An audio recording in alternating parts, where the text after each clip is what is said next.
आषाढी एकादशी निमित्त पुण्यातील विठ्ठलवाडी मंदिर परिसरात असणारं विठ्ठलाचं जे प्रतिपंढरपूर म्हणून ओळखलं जातं खरं तर विठ्ठलवाडीतलं ते आता भक्तांनी गजबजलेलं पाहायला मिळते। दरवर्षी खरं तर मोठी गर्दी आषाढी एकादशी निमित्त हजारो भाविक या मंदिर परिसरात करत असतात विठुरायाच्या दर्शनासाठी।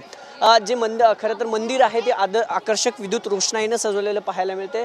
जे भक्त जे वारकरी इथं दर्शनासाठी येतात त्यांचा आनंद जो आहे तो पाहायला मिळतोय। फुगड्या खेळत विठू नामाचा गजर करत आषाढी एकादशी निमित्त हे सगळे भक्त जे आहेत ते लाडक्या विठुरायाच्या दर्शनासाठी पोहोचलेले पाहायला मिळतात। हा मंदिर परिसरातली दृश्य आपण पाहतोय। जे महिला वारकरी आहेत ते खरं तर फुगडी घालताना पाहायला मिळतात। अनेक जण टाळ मृदुंगाच्या गजरात विठू नामाचा जयघोष करत आपल्या विठुरायाच्या दर्शनाला येत असतात। ज्यांना पंढरपूरला जायला जमत नाही ते विठ्ठलवाडीच्या या प्रतिपंढरपूर मंदिरात येत असतात आणि दरवर्षीप्रमाणे याही वर्षी मंदिर प्रशासनाकडून देखील मोठी तयारी या सगळ्या मंदिर परिसरात करण्यात आलेली आहे। भाविकांची मोठी रांग या मंदिर परिसरात लागलेली पाहायला मिळते। जवळपास 2 ते 2.5 किलोमीटर पर्यंतची ही सगळी रांग जी आहे ते विठुरायाच्या दर्शनासाठी खरं तर झालेली पाहायला मिळते।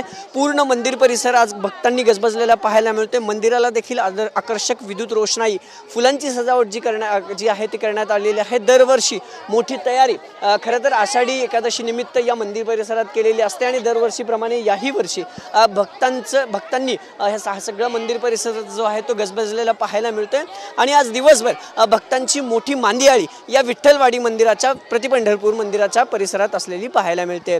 कॅमेरा पर्सन विकी चव्हाणसह अभिजित पोते, TV9 मराठी, पुणे।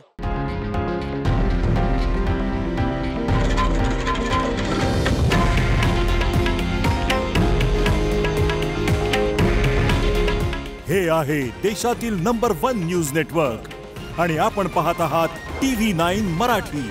काळजी तुमची, हित महाराष्ट्राचं।